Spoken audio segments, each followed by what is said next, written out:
बख्श नाम में आप सबको मेरा सलाम। आज हम सबक नंबर 4 को देखेंगे, जिसका इन्वान है खुदा से डरो और उसकी तमजीद करो। यकीनन जो पैगामात हम सीख रहे हैं 3 फरिश्तों के, वो आखिरी ज़माने के मतलब है।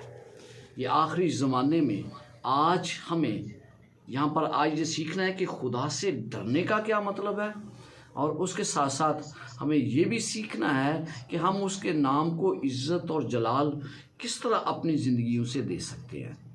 इसलिए आए हम इससे पहले कि इसको शुरू करें, खुदावन से दुआ करते हैं कि वो अपना रूह कुद्दस दे, क्योंकि जिसने कलाम को लिखवाया वो हमारी मदद करता है कि हम उसे किस बेहतर तरीके से समझ सकें।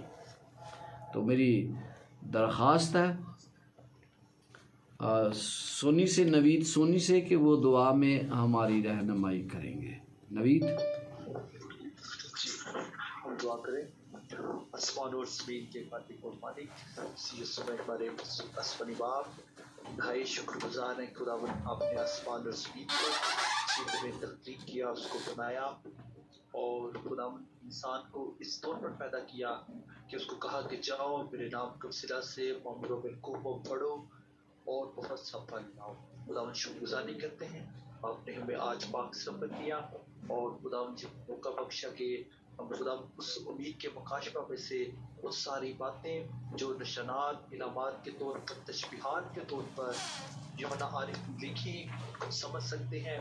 और अभी खुदावन हम जितने भी तेरे बेटे बेटियाँ इस क्लास के वसीला से खुदावन सीखते हैं, तो खुदा सबसे बढ़कर आसमानी बाप तेरे बेटे मास्टर अशरफ साहब को खुदावन आपके हाथों में सौंपते हैं। अकल, दानिश देना, हिकमत देना और खुदावन सारी बातों को बोलने में, सिखाने में बड़ी रहनुमाई करना। और जितने भी खुदावन हम सीखने वाले हैं, हम सबके साथ ना, क्योंकि तेरे कलाम में लिखा है कि नबूवत की इस किताब को पढ़ने वाला, सुनने वाला तीनों लोग को मालिक हैं। खुदावन आज वो बातें सीख सकें जो खुदावन भेद हैं, जो राज हैं, और इनको अपनी जिंदगी में अपनाते हुए सारी बातों को सीख सकें जो अपनी जिंदगी में अपनाएं और उसके वसीला से बरकत हासिल। क्लास के शुरू से इख्तिताम तक खुदा सबके साथ रहे और इसके वसीला से हम बरकत हासिल करें। सीएसपी के कादिर और पाक नाम में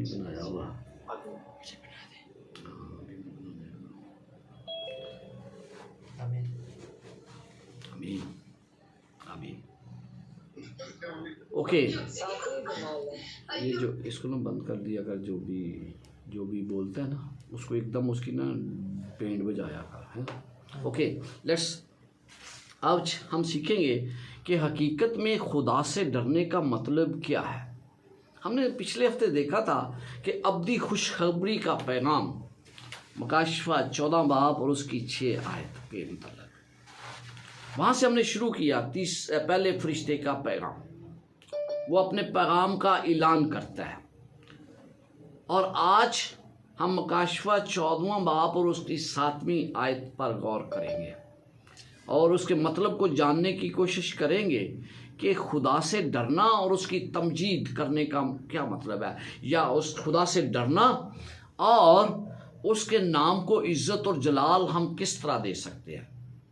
और क्योंकि आखिरी वक्त में हमें ये पैगाम देने के लिए कहा गया है, लिहाजा हमारे लिए इसको समझना ज़रूरी है कि हम इसे समझें ताकि हम दूसरों तक इसके मतलब को समझाने में कामयाब हो जाए। पहली बात तो ये कि हमें खुदा से कैसे डरना चाहिए। हम इंसान होते हुए उसको किस तरह इज़्ज़त और जलाल दे सकते हैं। हमें इन चीज़ों का पता होना चाहिए कि हम खुदा के नाम को, एक इंसान होते हुए मैं किस तरह खुदा के नाम को इज़्ज़त और जलाल दे सकता हूँ।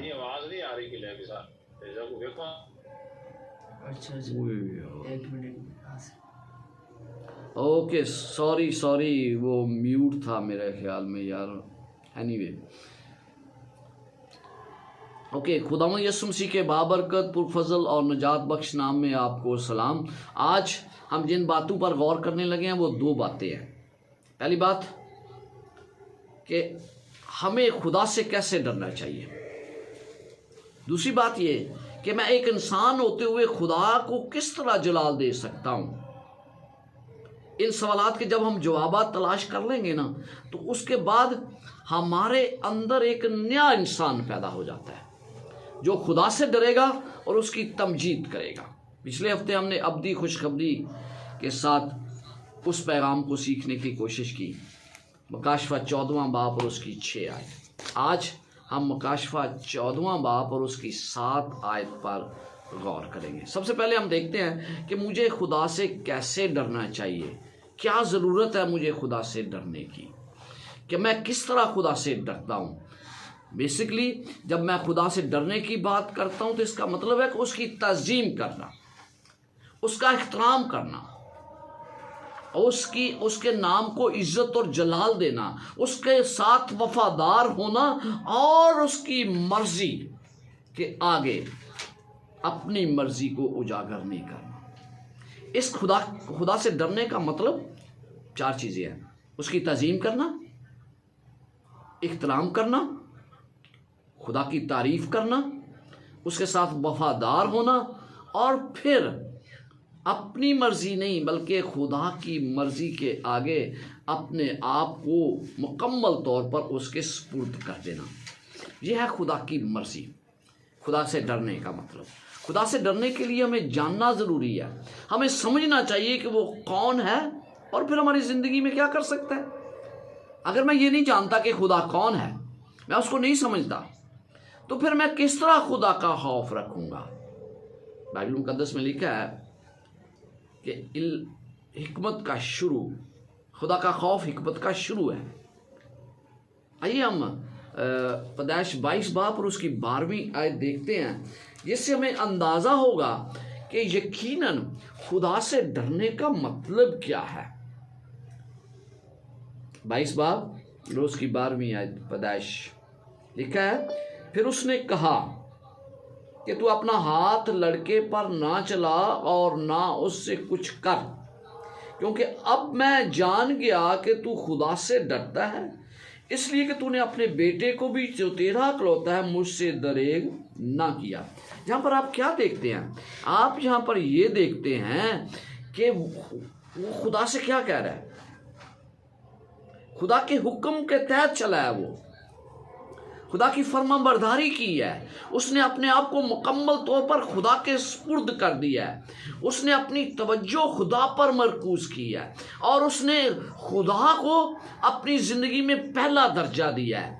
ये है खुदा से डरने का मतलब, क्योंकि उसने खुदा की फरमाबरदारी की, उसके हुक्म के मुताबिक चला, तो क्या देखते हैं, उसने उस बेटे को भी कुर्बान करने से दरेग न किया।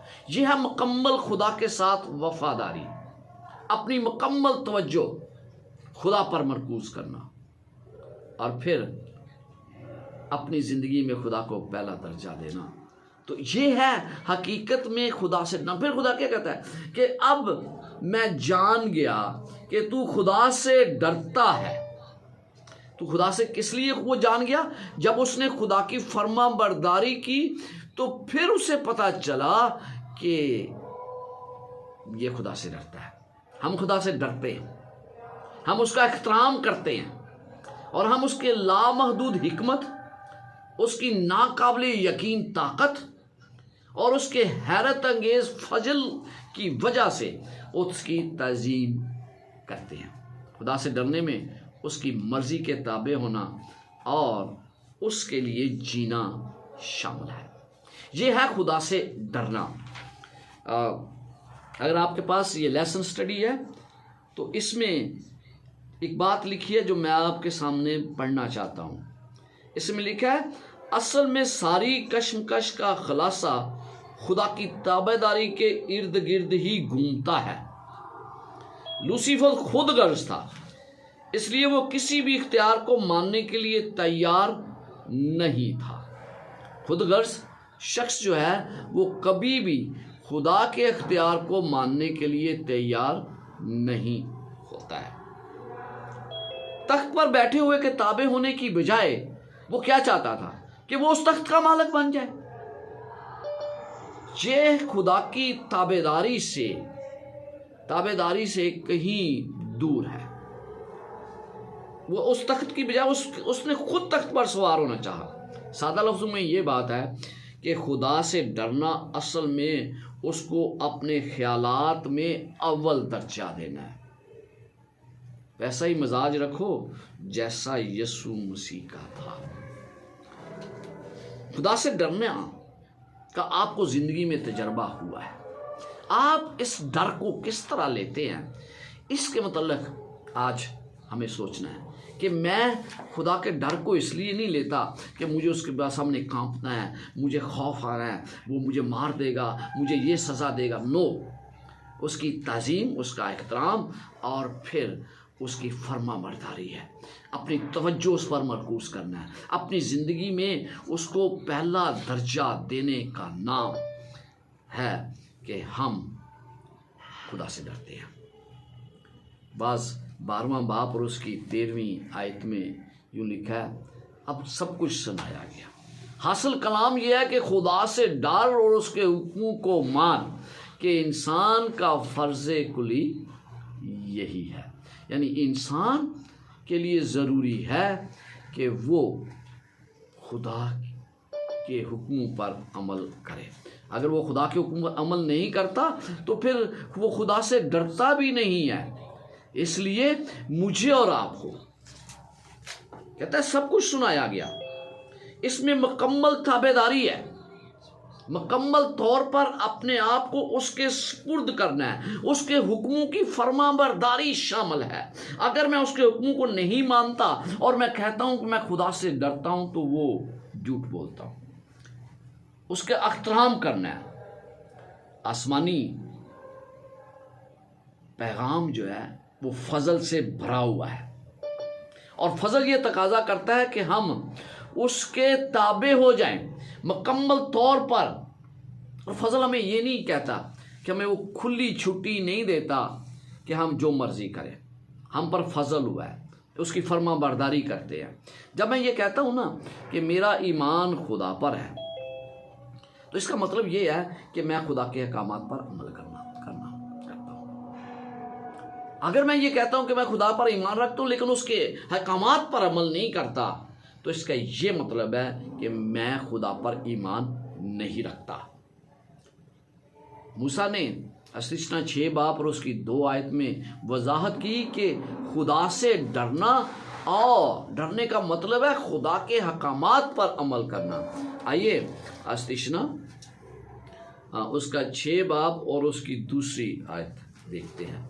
अस्तिशना 6 बाब और उसकी 2री आयत, और लिखा है, और तू अपने बेटों और पोतों समेत खुदावंद अपने खुदा का खौफ मानकर उसके तमाम आइन और अहकाम पर जो मैं तुझको बताता हूँ ज़िंदगी भर अमल करना, ताकि तेरी उम्र दराज हो। जो अहकामात खुदा ने मुझे और आपको दिए हैं, ये है खुदा से डरना कि जो कुछ खुदा ने मुझे बताया है, जो कुछ खुदा मुझसे तवक्को रखता है, जो कुछ मुझे पता है, वो मैं अपनी दूसरी नस्ल तक मुंतकिल करूँ।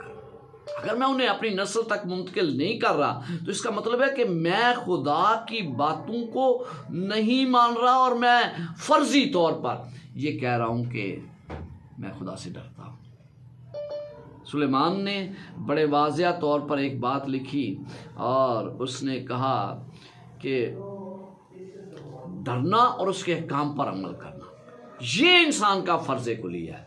यानी कि मुकम्मल तौर पर इंसान के लिए ज़रूरी है कि वो खुदा के हकामात पर अमल करे।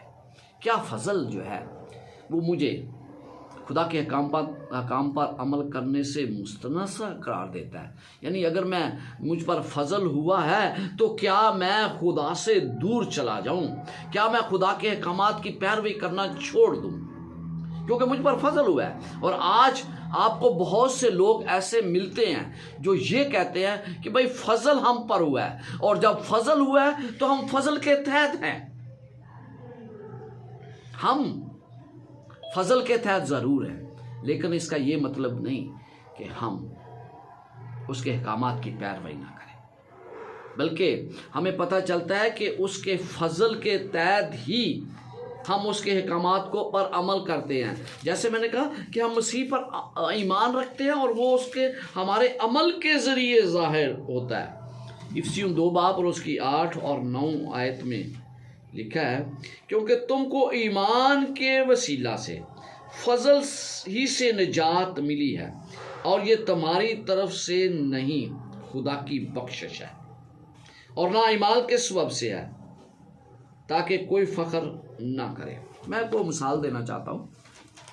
मिसाल के तौर पे मैं गाड़ी ड्राइव कर रहा हूँ और मैं जो लिमिट है उससे कहीं तेज़ चला रहा हूँ मोटरवे पर, और वो सिपाही जो है वो मुझे रोकता है। वो कहता है भाई आप तेज़ जा रहे हैं, आपका चालान ज़रूरी है। मैं कहता हूँ नहीं जी मेरी मीटिंग है, मैं एक पास्टर हूँ, तो आप ऐसा करें कि मुझे ना एक दफ़ा माफ़ कर दें, मैं आइंदा नहीं चलाऊँगा। वो कहता नहीं जी आपका चालान ज़रूर होगा। मैं कहता हूँ नहीं, तो वो कहता है अच्छा आप पादरी हैं? जी मैं पास्टर हूँ। अच्छा तो ऐसा करते हैं कि मैं आपको छोड़ देता हूँ। जब उसने मुझे छोड़ दिया, जब उसने मुझे कहा जाओ, तो इसका क्या मतलब है कि मैं गाड़ी और तेज चलाऊं क्योंकि मुझ पर फजल हुआ है? बल्कि मुझे एक्स्ट्रा मुतात होने की जरूरत है। पर पौलुस रसूल कहता है कि हम उसकी कारागरी हैं और मसीह यीशु में उन नेक अमाल के वास्ते मखलूक हुए हैं। कौन से नेक अमाल? जो यीशु मसीह के नेक अमाल हैं, हम उनके लिए खलक हुए हैं। यीशु मसीह ने अपनी शरीयत को कभी कम नहीं किया।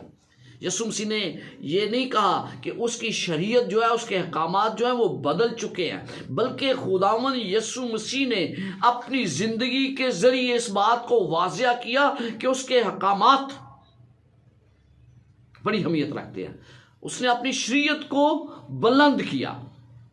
और हम देखते हैं कि जब हम खुदा से डरते हैं, उसकी तज़ीम करते हैं। डरना खुदा की तज़ीम करना है, उसके हुक्म को मानना है और उसके फजल के तहत चलना है। एक दो बातें हैं जो हमें सीखने की ज़रूरत है। एक है, मुझे बहुत से लोग आज ये कहते हैं कि भाई छोड़ें शरीयत को, छोड़ें खुदा के हुक्म को, मुझे तो सिर्फ यीशु चाहिए। क्या यीशु कौन है? क्या यीशु किस तरह मुझे मिल सकता है? तो एक है जो मेरी सोच के अंदर यीशु है, एक वो यीशु है जो कलाम मुकद्दस के मुताबिक है। तो मुझे कौन सा यीशु चाहिए? कलाम मुकद्दस का यीशु जो है ना, वो ये कहता है खुदा के हुक्म की बेकदरी ना करे कोई भी। ये है कलाम मुकद्दस का यीशु। मेरी सोच का यीशु इसके बरक्स हो सकता है, क्योंकि बेकदरी ना करे, क्योंकि इसी में उसकी अपनी सीरत है। इस शरीयत के अंदर, इस अहकामात के अंदर खुदा की शरीयत है, इसलिए उसकी बेकदरी नहीं की जाती, जो यीशु कलाम का यीशु है। और फिर दूसरी बात, कलाम का यीशु बाइबल मुकद्दस की तालीमात को गैर अहम नहीं बनाएगा। वो क्या करेगा? उनकी हकीकी पहचान करवाएगा। हकीकत क्या है? तो जो कलाम मुकद्दस का यीशु है वो तालीमात को गैर अहम अकरार नहीं देता, बल्कि इनकी हकीकी पहचान करवाता है और दुनिया के लिए उसका मंसूबा जाहिर करता है। कलाम का यीशु अपने कलाम को इंसानी जज्बात और गैर ज़रूरी रसूमात का पाबंद नहीं बनाता। ये है कलाम का यीशु। तो मुझे कौन सा यीशु चाहिए? अपने जहन का या वो यीशु जो कलाम मुकद्दस का है? यीशु ही सारी सच्चाई का मंबा है। सारी तालीमात उसी से निकलती हैं और उसी में बसती हैं। हम मुकाशफा की किताब में करते हैं, अपील की है, बार बार ईमान रखते हैं, वो सब कबूल करेंगे कि यीशु मसीह हमारे लिए है। ये है खुदा से डरना, ये है खुदा का खौफ रखना। और फिर हम देखते हैं, मैंने कहा सृष्टि 6 बाब 13 आयत में लिखा है, तो खुदावंद अपने खुदा का खौफ मानना और उसकी इबादत करना और उसी के नाम की कसम खाना। खुदा से डरना उसके हुक्म पर अमल करने से बालातर है। किस तरह बालातर है? अगर हम खुदा से डरते हैं तो हम उसे अपना बना लेते हैं, हम उसकी खिदमत के लिए जिंदा रहते हैं, हम उसको अपनी जिंदगी का मरकज बना देते हैं। वो हमारी निगाहों, हमारे ख्यालात और फिर हमारे दिलो दिमाग पर छाया होता है। ये है यीशु मसीह से डरना, उसके हकामात पर अमल करने से कहीं बेहतर है, बालातर है ये। और जब मैं डरूंगा तो फिर मैं मरकज नहीं होगा, फिर मरकज कौन होगा? फिर मरकज यीशु मसीह होगा। फिर जो खिदमत, मैं जिंदा नहीं बल्कि वो जिंदा है, मेरी तवज्जो खुदा पर मरकूज होगी, मेरी जिंदगी का जीना मरना मेरे खुदा के लिए होगा। ये है जब मैं खुदा का खौफ मानता हूं। आज दुनिया में आपको बहुत सी चीजें खुशियां देती हैं, लेकिन अगर मैं यीशु मसीह का एहतराम करता हूं और अपनी जिंदगी का उसे मरकज बनाता हूं तो ये मेरे लिए सबसे बड़ी खुशी है। अजीम कश्मकश में हक और बातिल की आखिरी जंग हमारे ख्यालात को अपने काबू में करने के लिए है। पौलुस रसूल हमें से नसीहत करता है। आइए फिलिपियों 2 बाब देखते हैं कि पौलुस रसूल हमें नसीहत करता है कि ऐसा ही मजाज रखो जैसा यीशु मसीह का था। तो यीशु मसीह का मजाज कैसा था? अगर आप ये फिलिपियों 2 बाब देखें ना तो पहली 4 आयत में वो बताता है कि कितना कलीसिया के लिए इत्तेहाद कितना ज़रूरी है।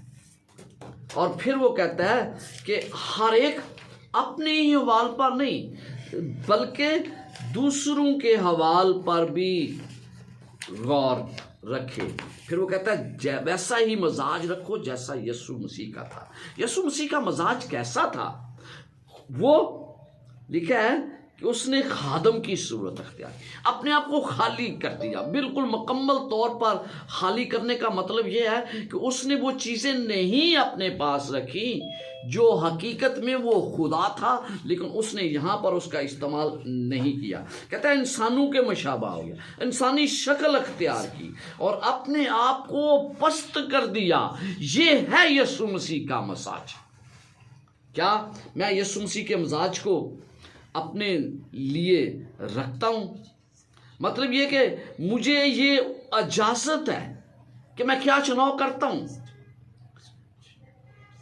मैं अपनी मर्जी नहीं कर सकता अगर मैं यीशु मसीह का मजाज रखता हूं। यीशु मसीह ने अपनी मर्जी नहीं की बल्कि उसने अपनी मर्जी को खुदा के सुपुर्द कर दिया। तो खुदा के सुपुर्द मेरी मर्जी उसी वक्त होगी जब मेरे ख्यालात, मेरी सोच उस जैसी होगी। अब्दी चीज़ें मुझे उसी वक्त मिलती हैं जब मैं उस मजाज को अपना लेता हूँ जो यीशु मसीह का है। ज़रा सोचें, अपने ख्यालात को कंट्रोल करना आसान है? बहुत मुश्किल लगता है ना, ख़ास तौर पर जब आप होश में होकर उन पर काबू पाने की कोशिश करते हैं। मसला तब होता है जब हम सही चीज़ों पर गौर करने की शौरी कोशिश नहीं करते और आलमे बाला पर की चीज़ों की बजाय ज़मीन पर की चीज़ों पर नज़र करते हैं। यानी जब हम खुदा के अहकामात को भूलकर खुदा की तरफ तवज्जो देने की बजाय उन दुनियावी चीज़ों की तरफ ज़्यादा तवज्जो देते हैं जो हमें जिनकी ज़रूरत है। ये मर्ज़ी की बात है, हमें उसके साथ वफादार रहने का फैसला करना है जिससे हम डरते हैं। तो जब हम उससे डरते हैं तो यकीनन हम उसके साथ वफादार रहेंगे। आलमगीर कश्मकश जो इस वक्त जारी है उसमें पहले फरिश्ते का पैगाम बड़ा अहम पैगाम है। हमें खुदा की तरफ आने की ज़रूरत है, हमें खुदा की आवाज़ को सुनने की ज़रूरत है। और जब मैं खुदा से डरूंगा तो फिर हर तरह से मैं अपने आप को खुदा के सुपुर्द करूंगा। हम फिर खुदा से दूसरी बात यह है कि जिसके मतलब आज हमें सीखना है वो ये है कि हम खुदा को जलाल कैसे दे सकते हैं। बहुत सी वजूहात हैं जिनकी बना पर हम खुदा को जलाल देना पसंद करते हैं। और फिर हम जलाल, एक इंसान होते हुए मैं किस तरह खुदा को जलाल दे सकता हूँ? पहले फरिश्ते के पैगाम में हमें ऐसा करने के लिए कहा गया है, यानी उसकी तमजीद करने का मतलब यह उसको जलाल देना।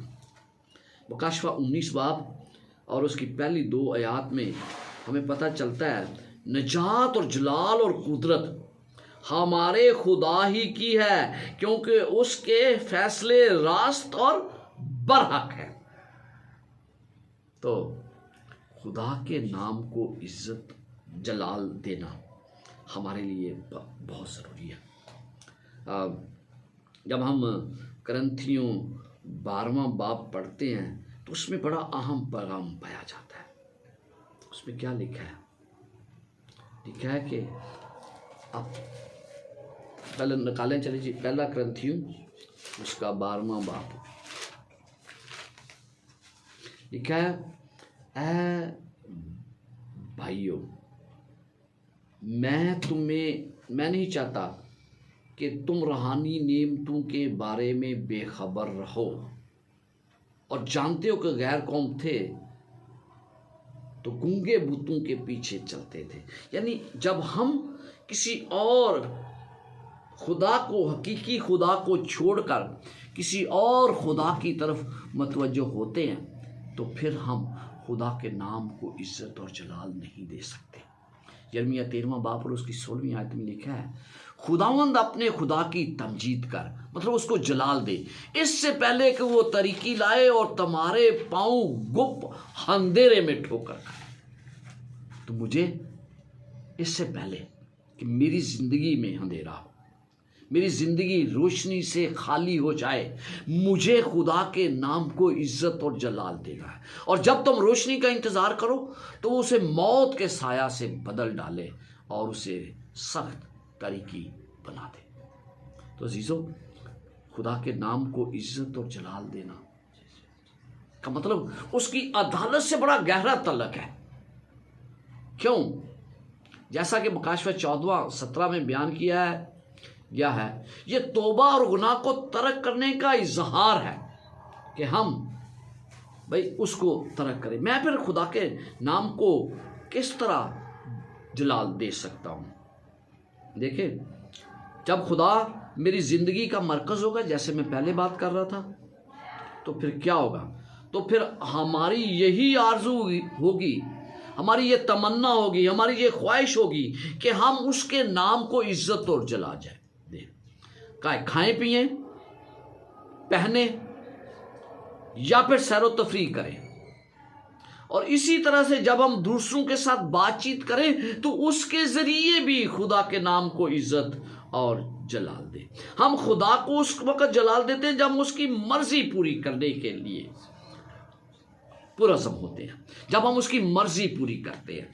तो ये है खुदा के नाम को इज्जत और जलाल देना। और फिर हमारे अंदर मोहब्बत का किरदार होता है, मोहब्बत भरा किरदार। जब मोहब्बत भरा किरदार होगा तो फिर यकीनन खुदा के नाम को इज्जत और जलाल मिलेगा। तो इसलिए हम खुदा के नाम को हर हाल में इज्जत और जलाल देते हैं, हर सूरत में, हर तरह के हालात में। मेरे चाल चलन से, मेरी बोल चाल से, मेरे दूसरों के मिलने से, बिहेवियर से, मेरे किरदार से, लोगों के साथ मेरा बर्ताव कैसा है, उसके जरिए मैं खुदा के नाम को इज्जत और जलाल देता हूं। तो इसलिए ज़रूरी है कि हम, क्योंकि उसके नाम को इज्जत और जलाल देना अदालत के साथ बड़ा गहरा तल्लक रखता है, इसलिए अदालती मरहला व रोशनी में बड़ा ये अहम है कि हम उसके नाम को इज्जत और जलाल दें। इस हवाला में रूमी 12वां बाब और उसकी पहली और दूसरी आयत मैं पढ़ना चाहता हूँ। आइए ज़रा रूमियों 12वां बाब और उसकी पहली और दूसरी आयत पढ़ते हैं। बस है भाइयों, मैं खुदा की रहमतें याद दिलाकर तुमसे इल्तमास करता हूँ कि अपने बदन ऐसी कुर्बानी होने के लिए नज़र करो जो जिंदा और पाक और खुदा को पसंदीदा हो। यही तुम्हारी मकबूल इबादत है। और इस जहाँ की हम शक्ल ना बनो, बल्कि अक्ल नहीं हो जाने से अपनी सूरत बदलते जाओ ताकि खुदा के नेक और पसंदीदा और कामल मर्जी तजर्बा से मालूम करते जाओ। जब हम खुदा के साथ वक्त गुजारते हैं तो यकीनन जब मेरी अक्ल नहीं होती है, जब मुझे खुदा की कई बातें पता चलता है तो मुझे उन्हें अपनाने की ज़रूरत है। और फिर मुझे दुनिया का हम शक्ल नहीं बनना। दुनिया जो काम करती है मुझे उनसे बाज रहना है। अगर मैं उनसे बाज रहूँगा तो फिर यकीनन मेरी ज़िंदगी में खुदा की मर्जी होगी। यहाँ पर हमें जो बताया गया है कि हमारा जो बदन है, हमारे जज्बात जो है, हमारा दिमाग, वो खुदा की मकबूल इबादत के लिए तैयार हो। बाज़ हमें बड़ी समझदारी से इसको समझना है। बाज़ जब मैं उसकी इबादत करता हूँ तो शायद मैं जल्दी जल्दी तैयार होकर भाग कर चर्च आ जाता हूँ। Did I pray? क्या मैंने उसके लिए दुआ की कि खुदावंद मैं तेरी इबादत करने जा रहा हूँ, मुझे शैतान के फंदों से बचा लेना, क्योंकि शैतान मुझे वर्गलाएगा। जब मैं दुआ नहीं करता, अपने आप को ज़हनी तौर पर उसके लिए तैयार नहीं करता, तो फिर आकर मैं क्या करता हूँ? कभी मैं मोबाइल के साथ खेलता हूँ, कभी मैं साथ वाले को बैठकर उससे बात करता हूँ। मैं उसकी बातों को सुनना चाहता हूँ, मैं खुदा की बातों को नहीं सुनना चाहता। तो इसलिए कितना ज़रूरी है कि मैं इस बात का ख्याल रखूं कि ये मेरा बदन, मेरे ख्यालात, मेरा जहन जो है वो खुदा से डरे और फिर खुदा के नाम को इज्जत और जलाल दे। मुझे मुकम्मल तौर पर खुदा को सौंपने का इरादा करना चाहिए, खुदा से डरते हुए उसको जलाल दे। तो असल में अपने दिमाग, जिस्म और जज्बात को उसके हवाले करना होता है। तब ये अमल आपकी तरफ से समझदारी की इबादत होगी, जब हम उसको मुकम्मल जलाल देंगे। हम खुदा की बख्शिश को कबूल करने और उसके असूलों के मुताबिक ज़िंदगी गुजारने से उसके नाम को इज्जत और जलाल देते हैं। पौलुस रसूल हमें हौसला दिया है कि हम हर काम में खुदा की तमजीद करें, उसके नाम को इज्जत और जलाल जाए। खुदा की मोहब्बत का जवाब अपने ख्यालात और ईमाल से उसके नाम को जलाल देने से हम करते हैं। ये हमें अदालत के खौफ से भी आज़ाद कर देता है, क्योंकि जब हम उसके साथ चलते हैं, जब हम उसकी मर्ज़ी के ताबे चलते हैं, तो फिर हमें अदालत का खौफ नहीं होता, क्योंकि हम उसकी मर्ज़ी को बजा ला रहे हैं। यूहन्ना 4 बाब और उसकी 17 से 19 आयात में यूँ लिखा है। अगर आपके पास बाइबल मुकद्दस है तो मेरे साथ निकालिएगा। यूहन्ना 4 बाब और उसकी 17 से 19 आयात तक। यहाँ पर लिखा है, औरत ने जवाब में उससे कहा कि मैं बेशोहर हूँ। यीशु ने उससे कहा, तूने खूब कहा कि मैं बेशोहर हूँ, क्योंकि तू 5 शोहर कर चुकी है और जिसके पास तू है अब है वो तेरा शोहर नहीं। ये तूने सच कहा। औरत ने उससे कहा, ऐ खुदावंद, मुझे मालूम होता है कि तू नबी है। हम उन लोगों से मोहब्बत करते हैं, हमें अदालत का खौफ है, और इस औरत को अदालत का खौफ था। इसलिए उसको पता चल गया कि ये नबी है जो यकीनन खुदा की बातों को मुझ पर आश्कारा कर रहा है, और खुदा ने बड़े मोहब्बत के साथ उसको ये तमाम जवाबात दिए हैं। तो इसलिए जब मैं दूसरों से मोहब्बत करता हूँ, अपने ख्यालात को मोहब्बत के ताबे करता हूँ, तो फिर हर तरह से खुदा मुझे संभालता है। कहता है, मोहब्बत हमें कामल कब होती है? और हमें अदालत के दिन दलेरी होती है। क्यों दलेरी होती है? क्योंकि हमारा मजाज वैसा ही है जैसा यीशु मसीह का है, इसलिए हम अदालत से नहीं डरते हैं। मोहब्बत जब हम किसी से करते हो, हमारे अंदर खौफ नहीं आता, बल्कि कामल मोहब्बत खौफ को दूर कर देती है। यह है कामल मोहब्बत। इंसानों से कामल मोहब्बत, खुदा से कामल मोहब्बत, क्योंकि खौफ से अजाब पैदा होता है और कोई खौफ करने वाला मोहब्बत में कामल नहीं होता। तो इसलिए हमें उसके नाम को इज्जत और जलाल देने की ज़रूरत है। कौन खुदा से डर सकता है और उसे जलाल दे सकता है? कौन खुदा से डर सकता है और उसे जलाल दे सकता है? काशवा 14वां बाब और उसकी 12वीं आयत में लिखा है, मकदसू यानी खुदा के हुक्मों पर अमल करने वालों और यीशु पर ईमान रखने वालों के सब्र का यही मौका है। यानी कौन खुदा के नाम को इज्जत और जलाल दे सकता है? वो जो खुदा के हुक्मों पर अमल करता है और उस पर ईमान रखता है। पहले फरिश्ते की ललकार, खुदा से डरो और उसकी तमजीद करो, को कबूल करना हमें खुदा के फजल से पाक करता है। मुक़द्दिसीन, खुदा के अहकाम और यीशु का ईमान हमें यानी वफादारी को जब हम मानते हैं तो फिर हम मुक़द्दस किए जाते हैं। यीशु मसीह की खुदा के साथ वफादारी का हम जायज़ा लेते हैं, हम देखते हैं, जिसकी बदौलत उसने शैतान पर काबू पा लिया था। हम भी उसकी वफादारी की बदौलत काबू पा सकते हैं। मुकाशवा में इस बात की वजाहत की गई है कि मुस्तकबिल की शान फातीन के लिए मखसूस होगी। वो लोग जो यीशु मसीह के साथ फतह याब होंगे, ये उनके लिए होगी। बहुत से लोग ज़ाब्ता परस्ती के कायल हैं।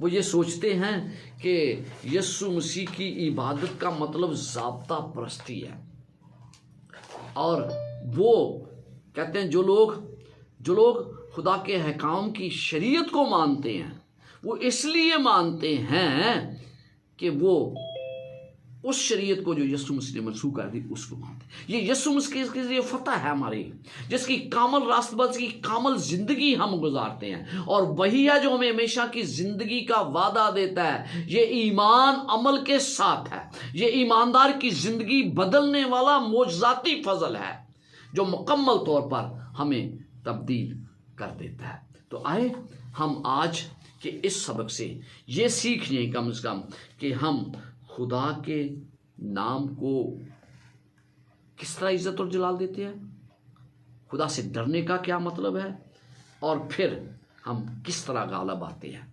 गालब आने मुकाशवा 14वां उसकी 12वीं आयत में क्या लिखा है? मुक़द्दसों यानी खुदा के हुक्म पर अमल करने वालों और यीशु पर ईमान रखने वालों के सब्र का यही मौका है। जो मुसीबतें आज मुझ पर और आप पर हैं, उन्हें बर्दाश्त करना। क्यों बर्दाश्त करना? क्योंकि यीशु मसीह ने हमारे लिए सब कुछ बर्दाश्त किया, और फिर वो मुझे और आपको उस फर्माबरदारी में लेकर चलना चाहता है जिसके तहत हम खुदा से डरते हैं। हकीकी फर्माबरदारी अजीज़ों हमारे दिलों से पैदा होती है। ये दिल है जो मसीह के साथ काम करता है। अगर हम रज़ामंद हो जाएं तो अपने आप को हमारे मकासद के साथ इस तरह पहचानेगा, उसके मकासद हमारी पहचान बन जाएंगे। किस तरह? जब मैं खुदा के हुक्म पर अमल करता हूँ ना, तो फिर मैं ये खुदा के मकासद है उनको पूरा करता हूँ। इसलिए हम अपने दिलों और दिमागों को उसकी मर्जी के मुताबिक बना लेंगे। जब मैं अपने दिल और दिमाग को उसकी मर्जी के मुताबिक बना लूँगा तो फिर मैं उसकी अतायत करूँगा। मेरा जहन, मेरा दिमाग मेरी मर्जी के मुताबिक नहीं, बल्कि खुदा की अतायत के मुताबिक होगा। तो फिर क्या होगा कि मैं अपनी ख्वाहिशात को पूरा नहीं करूँगा, बल्कि खुदा की मर्जी को पूरा करूँगा। मैं उसकी पाकीज़ा खिदमत के लिए चुना गया हूँ और मुझे इसके लिए खुश होना चाहिए। जब हम खुदा को जानते हैं, जैसा कि उसे जानना हमारा आज़ाज़ है, तो हमारी ज़िंदगी मुसलसल फर्माबरदारी की ज़िंदगी होगी। मसीह के किरदार की तारीफ खुदा के साथ मेलजोल के ज़रिए गुनाह हमारे लिए काबिल नफ़रत बन जाएगा। तो आइए, जब हम खुदा से डरेंगे, खुदा का खौफ मानेंगे और फिर उसके हुक्मों के तहत चलेंगे, उसके नाम को इज्जत और जलाल देंगे, तो फिर गुनाह हमारे लिए काबिले नफरत हो जाएगा। खुदावंद आपके साथ और आपको बरकत से नवाजे, आमीन। अब वक्त है कि अगर आपके पास कोई सवाल है तो आप कर सकते हैं। डॉक्टर नज़ीर साहब हमारे साथ हैं, वो आपके सवालात के जवाबात देने के लिए उन्हें मैंने ख़ास तौर पर बुलाया, और वो बहुत अच्छे टीचर हैं, प्रोफेसर हैं, मुझसे कहीं बेहतर खुदा के कलाम को बयान कर सकते हैं। तो अगर आपके पास सवाल है तो आपने हाथ हटा, नवीद आपने हाथ खड़ा किया, आप प्लीज़ बोलिएगा। डॉक्टर साहब आप इधर ही हैं?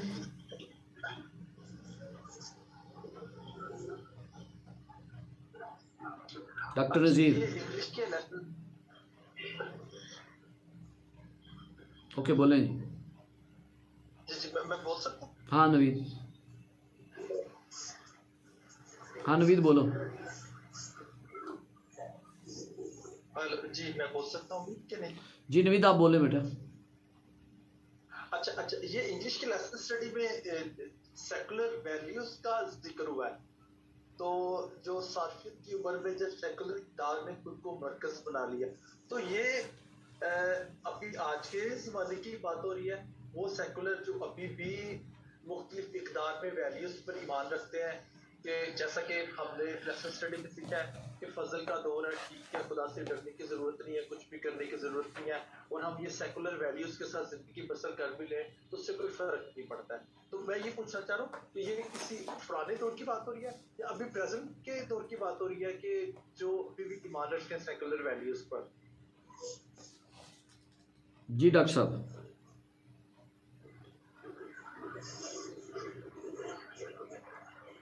जी में आप सबकी सलामती हो और हैप्पी सैबत। ये पहली बात ये बताएं कि जो सेकुलर वैल्यू है वो क्या है कि सेकुलर वैल्यू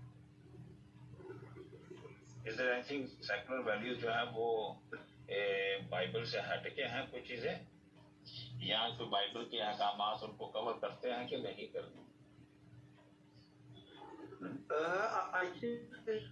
जहाँ तक हम पढ़ते हैं जब सोशियोलॉजी को और स्पिक्स को पढ़ते हैं, तो उसमें हमें पता चलता है कि वैल्यूज जो है वो पायदार नहीं होती। मतलब कि एक नस्ल आती है उसको अपनाती है, दूसरी नस्ल आती है उसको अपनाती है, लेकिन वो वैल्यूज खत्म होती जाती हैं। जिस तरह मतलब कि नस्ल बढ़ती है वो पुरानी रस्मों को खत्म कर देती है। सेकुलर वैल्यू की आप बात करें ना, सेकुलर